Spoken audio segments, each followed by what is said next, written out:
I'm not saying that I condone the Freddie Gray riots or that I support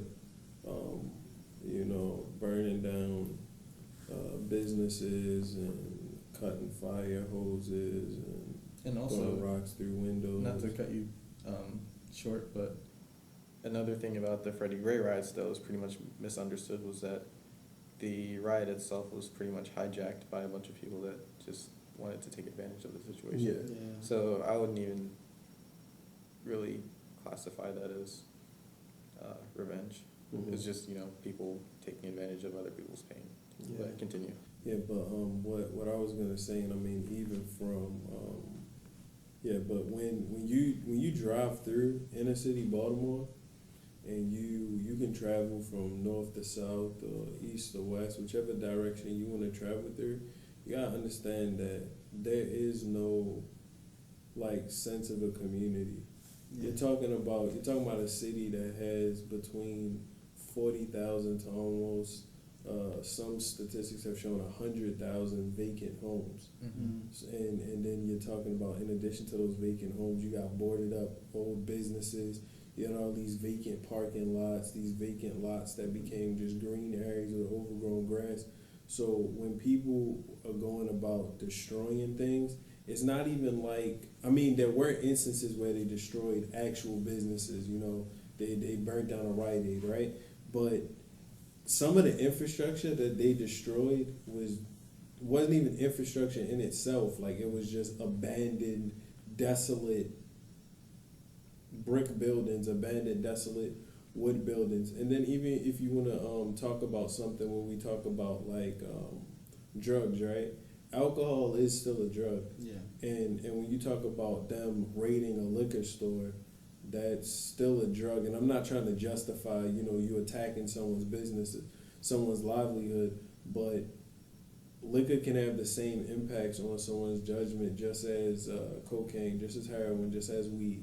So you have that aspect, but the sort of what I'm trying to get at is the helplessness and the hopelessness that the people in Baltimore felt following that situation sort of drives you to have those type of outbursts. Just like you said, conservation of energy. You got all this helplessness, all this hopelessness coming into you. It gotta go somewhere. Mm-hmm. It gotta come out, and rioting isn't always the best way to have it come out. That's why you have music. That's why you have paintings. That's why you have speeches and things like this. What we doing right now, because we are all from Baltimore, live in Baltimore, know people from Baltimore, grew up in the area, grew up in the community. So we've experienced some of those shared stories, and this is our way of sort of getting things off our chest, our way of sort of passing out some of that energy that we receive. And I know you had some things about gentrification to talk about since you were talking about vacant homes and things like that. Yeah, so in the city of Baltimore, we have a couple different issues going on when you want to talk about gentrification. And just a generic definition of what gentrification means, or the context that I'm going to use it about in this with this topic, is it's the arrival of wealthier people into an urban area, causing an increase in the cost of living. And with that increase in the cost of living, you're thus pushing lower income families and lower income members of society out of the community that they once inhabited.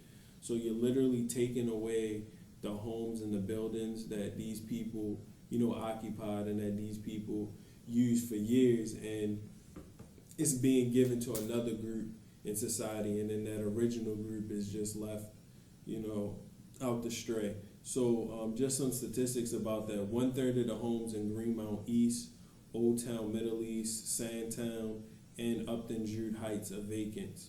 So between Governor Larry Hogan and then Mayor Stephanie Rollins Blake, they sort of started this campaign where they want to destroy 40,000 properties in the next 4 years and create these green spaces, and then possibly use them to rebuild homes, rebuild community centers and things like that. And two of the main areas that they're focusing on is Park Heights and then the Johns Hopkins area.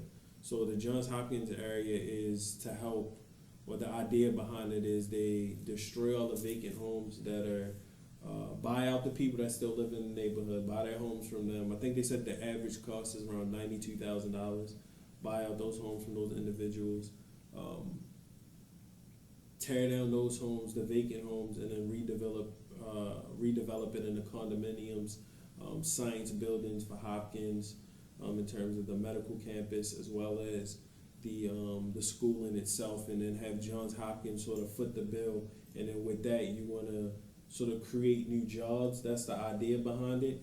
But the problem that a lot of citizens are having with that is that when you destroy these housing projects, you're displacing these people, and they never actually do come back.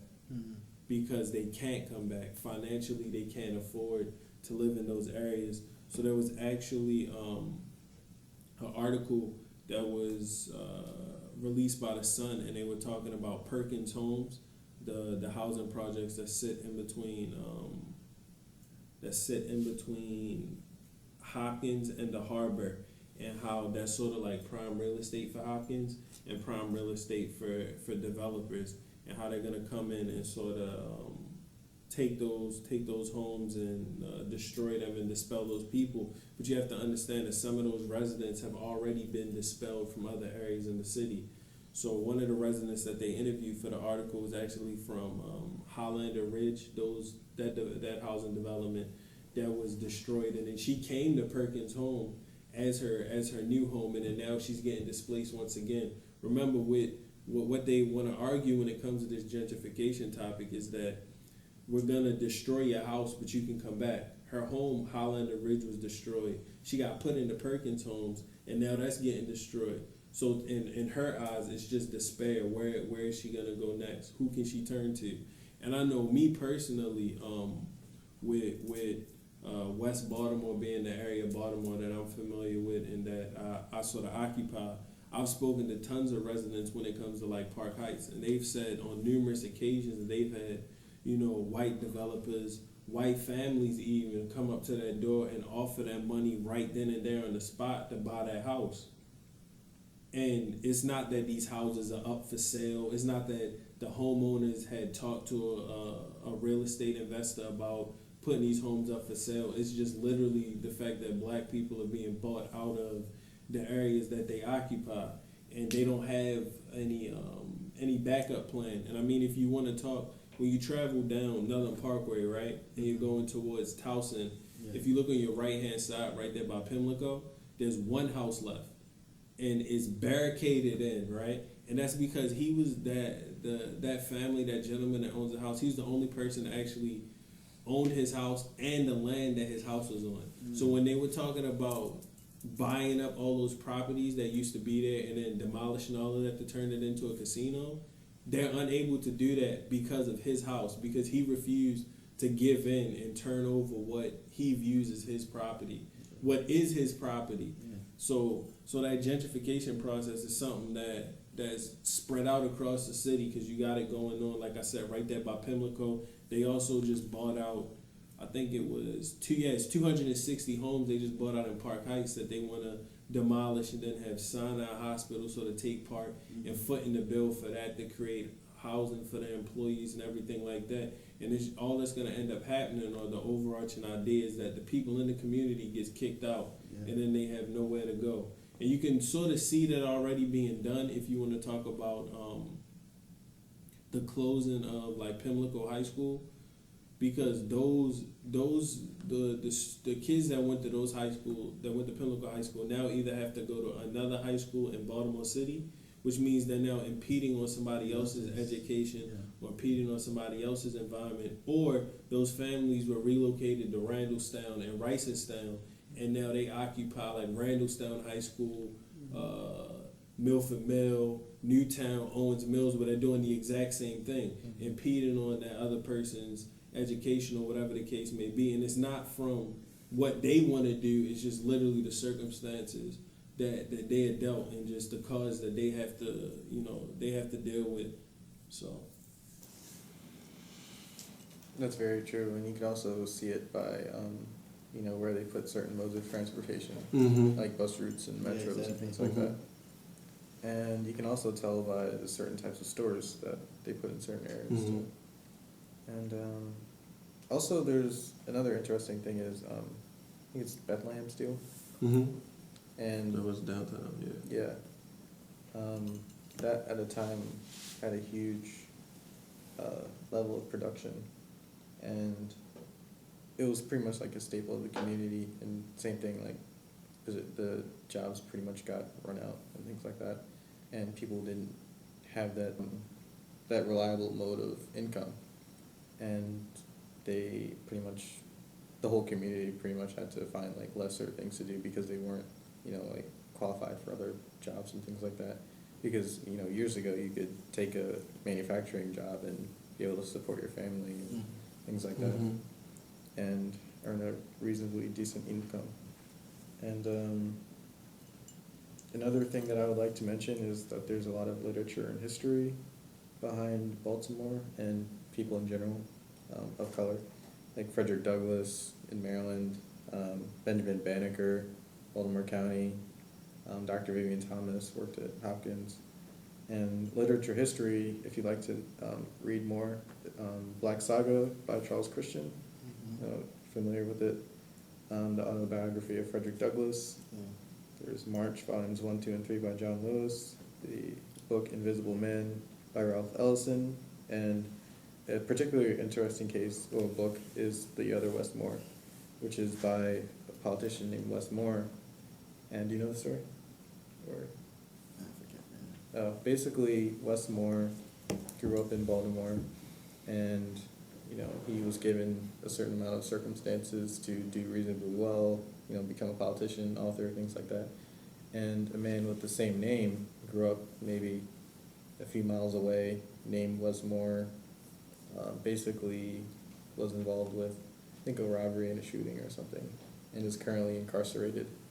And it's an interesting study about how two men with the same name in the same neighborhood could have such different outcomes given slightly different conditions.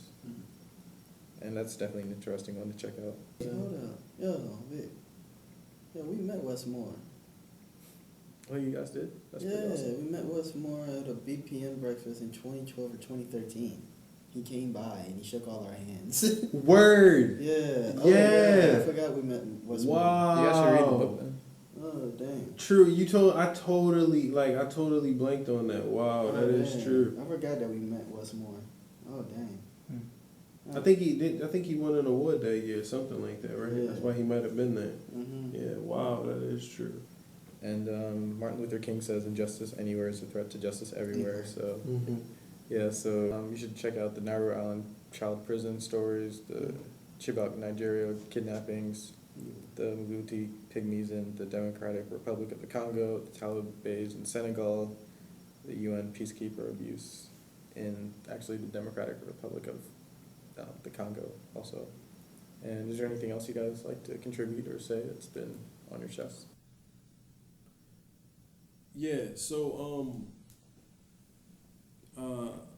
I'm big on watching sort of like online interviews, right? And I was watching a Minister Farrakhan interview, and I might not agree with everything he does, might not agree with everything he says, but he definitely did say something in this interview that I'm going to reference that I think would be a good idea in terms of helping Baltimore sort of rebuild and bounce back from some of these things.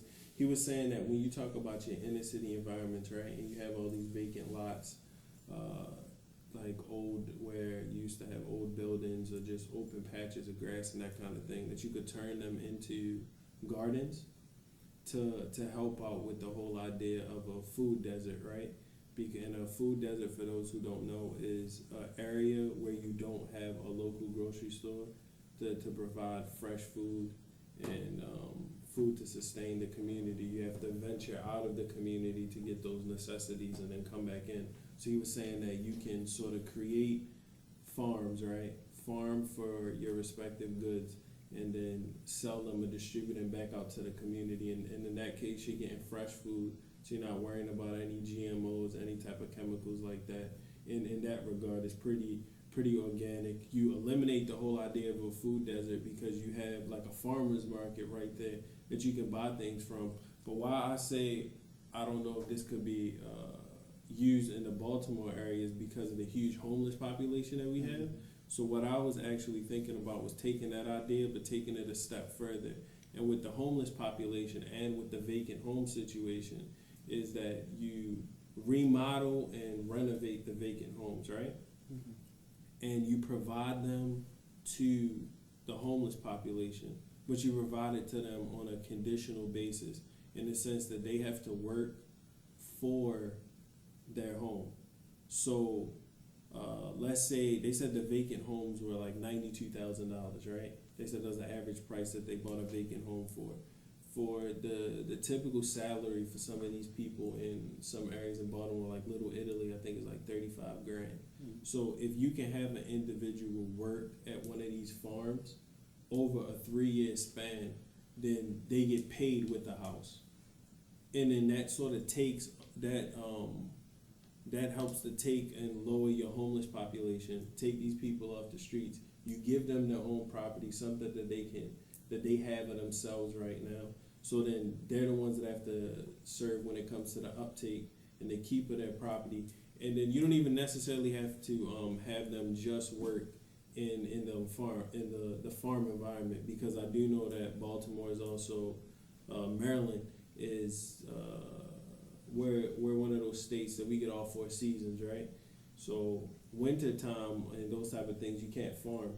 So you could maybe have at that time they could work sort of as like contractors or something. I know this idea isn't really perfect, but they can work for or work off and get something of their own in that regard, and then they can help. At the same time, they can help rebuild community centers and that kind of thing. Because I mean, as I travel through West Baltimore, East Baltimore, South Baltimore, I see all these vacant community centers, and I see all these kids running around on the sidewalk, blowing bubbles and trying to hula hoop and jump rope and hopscotch and stuff like that. And if you remodel one of these community centers, they have a safe place indoor to do that type of thing. They don't have to be on the side of the road where anything could happen, where a ball rolls down the street, now they got to run out and get the ball. In a community center, they just bounce off the wall and come right back to you. So that's just my thoughts when it comes to that. Yeah, that's pretty interesting. And I know like the problem with abandoned homes is getting pretty bad, especially with the large homeless population too. Especially areas like Hopkins and everything, which ironically is the same place they're building they're trying to gentrify too. Gentrify, so, Victor, was there anything you wanted to say?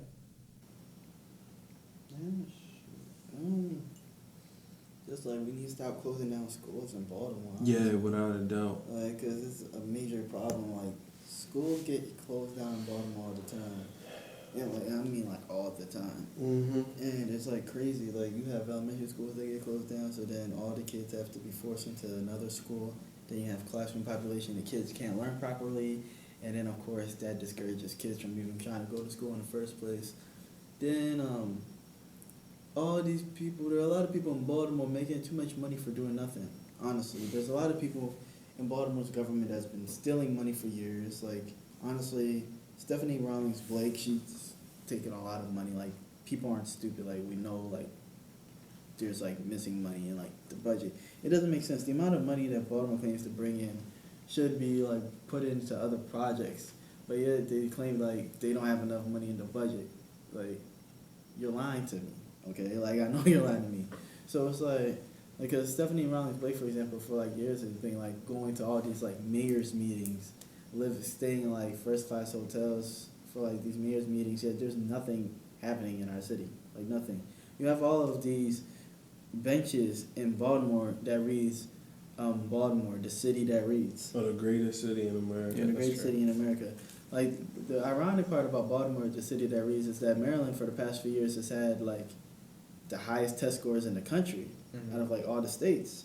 But like the only like literally Maryland has like the highest test scores in the country now. Maryland also has like the highest like median house income in the country now. But the only reason why those averages aren't higher is because of Baltimore City. if you remove Baltimore City from like some of like those statistics, Maryland would look like a safe haven, would look like a utopia. Well, because there are like certain issues in Baltimore City, like that kind of brings some of those statistics down. But I feel like for the better interest of like everyone in the state, since Baltimore's the biggest city, you help uplift Baltimore, that helps uplift everybody. You know what I mean? Like The rising tide lifts all ships. exactly, rising tide lifts all ships. Like it doesn't make any type of sense to me. Like how we can like how people can continually justify like all the crap that's happening in Baltimore. It's like like these schools should not be closing down. Like, there's no reason for these. I don't care, like, what it takes. Like, these schools should not be closing down while more prisons are being created. And then people will argue, with certain town populations, like, you are required to have this certain amount of prisons. That's an issue. It's because it's like, let's stop putting money into the prison industrial complex. Because that's really what it is. Prison industrial complex, that's a business in itself. It's basically free labor. You have all these prisoners that are doing all this work for like free, and then like the local government can like use these resources that these prisoners make and then sell them off and make a profit. That's literally what the prison industrial complex is, man. And Baltimore feeds into that like heavily. So like I know like of course the powers that be may not want that to happen, but you have to think about it like. If we like get rid of like some of that stuff, instead of building prisons, you guys focus on building more community centers. You give kids a place to play instead of them being on the street selling drugs. That changes everything. Like that changes so much. Like you give these kids a place to play. You give these after school programs that also keep the kids off the street. It doesn't have to be just sports, because I know sports is a big thing in Baltimore. It doesn't have to be just sports. It can just be like instruments. It can be like acting. It can be like even history clubs and all these other things. Like you give kids like these interests and they follow these interests, they will stay off the streets, and Baltimore is a better city, because in Baltimore it's not like Baltimore like has bad schools either. It's ironic because Baltimore has some of the best schools in the country. Like for public schools, Poly and Baltimore City College are like two of the best. And Western is one of the best all-girls schools. Yeah, and Western School for the girls. Mm-hmm. The three best public schools in Baltimore: Western School for the girls, Poly, and Baltimore City College. Those three schools are three of the best schools in the entire state. You could argue some of the best schools in the country. Not the country, like at least the East Coast. And you have those three great schools, and then you have other schools where like your graduation rates are like extremely low. It shouldn't be. You shouldn't have like this Huge difference. yeah, huge difference, like this shift in power. Like to me, it's crazy that like you have people, because there are people who go to Baltimore City College or go to Poly. They're so proud of their high school that they have their high school license plate, not even college license plate. They have their high school license plate. I feel like a lot of the resources or like attention that are given to like those schools should be given to like some of these other schools as well. You know what I mean? And also, not even just that. Like Baltimore has some of the best private schools in the country. Like with Friends, Loyola, like Baltimore is notorious for like its like private schools as well. So it's not like Baltimore doesn't have this ability. It's like it's very possible to transform the public school system. It's very possible. I just feel like people honestly haven't worked hard enough. That's what I really feel. I feel like people haven't worked hard enough. They haven't cared enough, and there's just been a lot of people that have been stuffing their pockets for years. I just wanted to stop. And with what he's talking about with opening, not closing down schools and that kind of thing, you're also helping the economy because you have this influx of money in terms of consumers. You have this influx of people who now have money to buy things and attain things and sort of work towards financial independence or work towards these financial goals. And when you talk about creating community centers and after school programs and things like that, not only are you keeping the younger generation off the streets, but the older generation, you're giving them a job as well. So you're allowing them to work towards their that financial freedom, work towards that financial abilities and that kind of thing, because it's not just about the lack of education in Baltimore is also the lack of jobs in Baltimore as well, because when people get for the individuals who do graduate high school who don't want to venture off and go to college, they don't have anything to do in the city. They don't. There's no place for them to turn to work and have a stable job that they can use to support themselves. They're not given those same opportunities. So by like you were talking about Bethlehem Steel earlier, right? And those individuals, not all of them were college educated. They would graduate from high school, go to Bethlehem Steel and work at Bethlehem Steel, and they could provide for their families. You no longer have that ability in Baltimore. You no longer have that ability in tons of cities across the country. So there has to be something you can do to replace those jobs. There has to be something you can do to replace that income. There has to be something you can do to give these people a fighting chance still. Because it's not from a lack of ambition. And I know this is horrible to sort of to term it in this way, but like when you were talking about gangs and how they could channel their energy or channel their talents into other things, right? Drug dealers are actually extremely smart. Like a lot of people don't realize that, but for you to deal drugs, you have to be extremely smart. You have to be cognizant of your environment. So you got to know exactly who's who, what they doing, where they are at all times. You got to be extremely good with math, because you got to be able to break down things and divide things. You got to be able to multiply. You definitely got to be a people person, because you're not just going to be interacting with any and everybody. You gotta talk to your customers or whatever the case may be, and those are real life skills that those individuals can use and put towards something else. That's why a lot of those people that end up in jail and come back out on that second chance or on that third chance, that's why they go to community outreach, because they spent all these years in all these positions where they gathered all of these more manual labor-based skills that they can then apply through community service and public outreach. They can talk to these younger generations and communicate with them in a way that people who are removed from those environments can't. And if you give a drug dealer a legitimate job, they're not going to deal drugs anymore.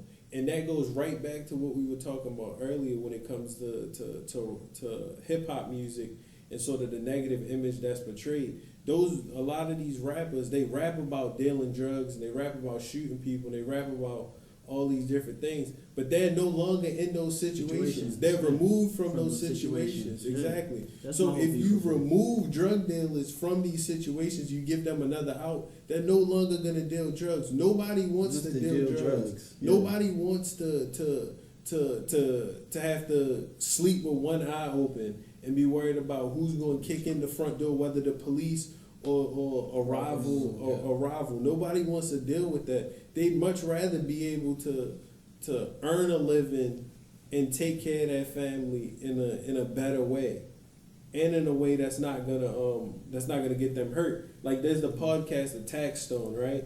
And he said this numerous times in numerous interviews. His podcast is his first legal check that he's ever gotten in his life. And he is proud of that, because he is no longer being a negative member of his society, of his community. He's now legally making money and no longer harming those around him to make a living. Yes, he might talk about the things that he did before podcasting, but he always reverts back to saying, hey, that's all negative, and this is the positive that I'm doing now. These podcasts have allowed me to remove myself from that situation. They've allowed me to move myself forward. And people in Baltimore need something to help them move themselves forward. We in this room, we have found that in education. But like I said, education isn't for everybody. There's definitely tons of manual labor jobs and manual labor skills that people possess in this city that go unused and untapped into and unrealized because of the environmental constraints that they're placed into. If you place a kid in Sandtown, right, and they They dropped out of school in the 11th grade because they gotta figure out some way to help their mother, their parents, take care of bills at home because one parent might not work, right? That kid reverts to drug dealing. That kid doesn't want to drug deal. That kid's only drug dealing to help take care of the situation that's going on at home. All they want is that at-home situation to be better, and the at-home situation is the way it is based upon a financial constraint. So if you have jobs that both parents can work, the child never has to drop out of school. The child never has to start drug dealing. The child never gets a criminal record, and now you have a family of upstanding members in society. You don't have these parents who are trying to figure out where they went wrong and why that kid is gone down this path. And in the kid's mind, they only went down that path because they wanna help out and help their parents, come from or uplift themselves from the situation that they in. So it's very intricate in terms of the way in which communities interact in Baltimore, the politics behind Baltimore, the education system in Baltimore. Because like you said, there's no reason for you to have some of the best schools and some of the worst schools within city blocks of one another. We're not even talking about you got some of these cities, some of these schools in West Baltimore and then some of these schools in East Baltimore. Some of these schools are literally 4 or 5 blocks down the street from one another. Like the kids take the same bus to get to school with one another. And this guy's gonna go to this school and this guy's gonna go to this school. And they get in 2 totally different educations, and it makes no sense. It makes no sense. And it's heartbreaking. It's like really heartbreaking to see what's going on in the city. Yeah, and we do want the best for everyone, and like you said, it is heartbreaking. I can legitimately say I've lost sleep over the past few weeks thinking about all of this. All of us pretty much have either at some point lived in Baltimore, worked in Baltimore, gone to school in Baltimore, and sometimes like all three. Well, actually, yeah, all 3 of us. So, yeah, we do care about how much investment is being put into the city, and we hope that you look more into these things if you're watching this, because ignorance is deadly. That's a fact. The more you learn about history, the more you learn about economics, the more you learn about pretty much each other, the more improvements we can start making. And with that being said, I'd like to end with a quote in light of the recent events. You can kill a man, but you can't kill an idea, which was from Edgar Everest. Thanks for watching. In our darkest hour, in my deepest despair, will you still care? Will you be there? In my trials and my tribulations, through our doubts and frustrations. In my violence, in my turbulence, through my fear and my confessions. In my anguish and my pain, through my joy and my sorrow. In the promise of another tomorrow.